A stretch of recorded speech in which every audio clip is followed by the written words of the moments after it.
Hey everybody, Chris Raygun here, and welcome to the second official Glasses Off video. Now, if you're not familiar with Glasses Off, and there's no reason why you should be, because I've only ever done this one other time, this is a series I do every once in a blue moon, where I kind of step outside of my overly sarcastic, overly snarky YouTube persona, and talk about the stuff I usually talk about, but as myself, as the real me. Because most of my content is entertainment focused. It's designed to be fun to watch. It's designed to make people laugh.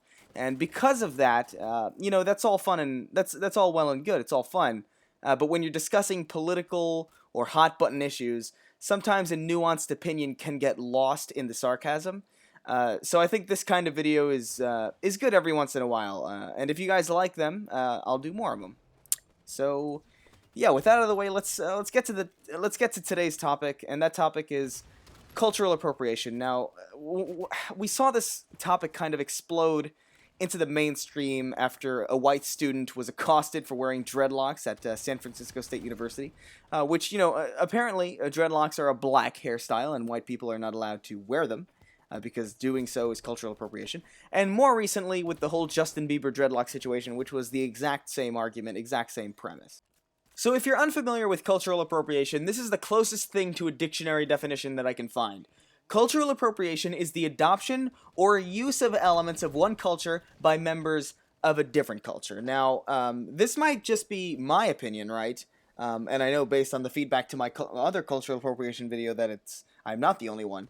But this to me doesn't seem like an inherently negative thing. In fact, it actually seems like quite the positive thing. It's something that should be championed. Now look, I grew up in Yonkers, New York. I spent a lot of my time in Brooklyn, in the Bronx, in Manhattan, going to places like Chinatown and like Little Italy. Manhattan is a very culturally diverse place where people of all different backgrounds could embrace their culture along with everybody else. It's so strange to think that the thing I love most about where I grew up is the thing that SJWs and social justice warriors and the regressive left hate about modern society on a general level. The sharing of cultures with one another.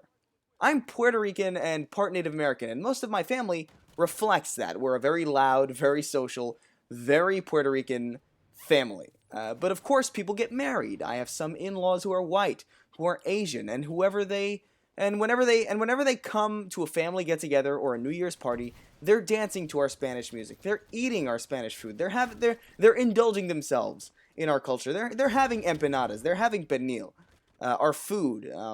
And more often than not, they'll bring food from their heritage and background for everyone here to try, who might not have experienced authentic Asian cuisine, or authentic country barbecue steak, things like that. We all have things to offer one another, so it's so strange to see that attitude condemned.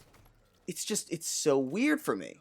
It's so weird for me as someone who's basically thrived off of shared cultures my entire life to hear an argument that essentially says that sharing cultures is not allowed. Asians can't make or enjoy empanadas. Puerto Ricans can't say namaste. White people can't, they can't do anything. It's actually very ironic because the people who claim to be so liberal, who claim to be so anti-racism and anti-sexism, tend to be the ones making arguments in favor of racist and sexist ideas. I mean, cultural appropriation is just another way of saying stick with your own kind. There's really no defending it. And of course, Anita Sarkeesian, who's apparently a feminist, a liberal feminist, suggesting that racial and sexual segregation in classrooms is a good thing, and that men sit with confidence, but women sit like delicate little flowers. When I lived in LA, I lived with 3 other guys in a 2-bedroom apartment. I, a Puerto Rican atheist, lived with an Italian Christian, a black guy who's half Puerto Rican, half Haitian, and you guys have seen him and or heard him before if you've seen my older videos, or if you saw he was the guy I was playing with in the Star Wars Battlefront gameplay video I did a while ago. And I also lived with a Mormon ginger. This was a very, very culturally diverse living situation. And if cultural appropriation was something that was actually a problem, that was something that I would have to take seriously, I would have never have moved in. Imagine having to constantly walk on eggshells and stick only to your culture out of fear of offending your roommates. You know, fortunately, all my roommates lived in New York before this, so we never had that problem. We're all great friends, and I'm actually moving back there in August because I enjoyed that diversity. I had a great time sharing opinions and sharing thoughts and sharing stories and sharing uh, backgrounds with these people. It was a really great experience that I don't get why this is something that's looked down on. And what was great about that diversity is that it came about of its own volition. My friend didn't have a diversity checklist when he was looking for roommates. My neighborhood didn't force diversity through quotas. It just happened naturally, and that's a fucking wonderful thing. Because to a certain extent, I do think that homogeny is detrimental. I do think when you surround yourself with nobody but people who look with only people like when you surround yourself with only with people who look like you or who think like you, it's just a recipe for a less enlightened outlook. But we had a Christian, a Mormon, and an atheist under one roof and never had a single argument about religion at any point, or culture, or anything like that. Because we had all lived our lives surrounded by people of different backgrounds. And it's just insane to me. It's insane to me that anyone would suggest that you're not allowed to embrace parts of different cultures that you like or that you would wish to apply to your own. It's borderline it's borderline insanity to even suggest that this is a bad thing. I would argue it's probably the most important thing you could do to expand your mindset, to expand your experiences, and to live your fucking life.